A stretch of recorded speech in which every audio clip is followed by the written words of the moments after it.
আরে হঠাৎ করে আমার গার্লফ্রেন্ড অ্যাড দিচ্ছে, দেখি তো কি বলে। জেসমিন, আজ তোমাকে অনেকদিন পরে গেমে দেখলাম, কেমন আছো তুমি? যেমন থাকার তেমনই আছি। আরে তুমি এইভাবে কথা বলতেছো কেন? তো আর কিভাবে কথা বলতে পারি আমি আপনার সঙ্গে? তুমি তো সেই আগের মতো থেকে গেলে, অনেক জেদি। যাই হোক, এখন তুমি কোথায় আছো? শ্বশুর বাড়িতে নাকি বাপের বাড়িতে? তুমি আমাকে যে নরকে পাঠিয়েছো আমি ঠিক সেইখানেই আছি। আরে নরক বলতেছো কেন? ওইটা তো তোমার স্বামীর বাড়ি। যাই হোক, তোমার ছেলে কেমন আছে? হ্যাঁ আছে, আলহামদুলিল্লাহ ভালো। তুমি তো একবারও জিজ্ঞাসা করলে না আমি কেমন আছি। তোমার তো আর কি জিজ্ঞাসা করব, তুমি তো নিজে ভালো থাকার জন্যই আমারে অন্যের হাতে তুলে দিছো।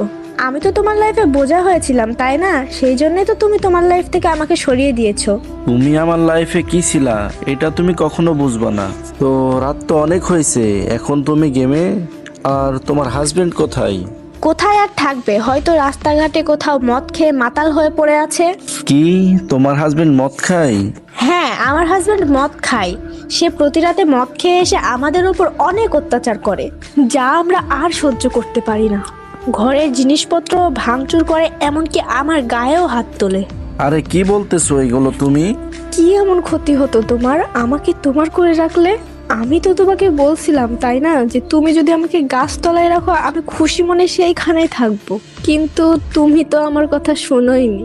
তুমি আমার সুখ চেয়েছিলে, সেই জন্যই তো মা বাবার পছন্দ করা ছেলেকেই বিয়ে করতে বলেছো তুমি। তোমার কথা মতো আমি আমার মা বাবার পছন্দ করা ছেলের সঙ্গেই বিয়ে করেছি। হয়তো তার অনেক টাকা পয়সা আছে, কিন্তু বিশ্বাস করো আমি সুখে নেই।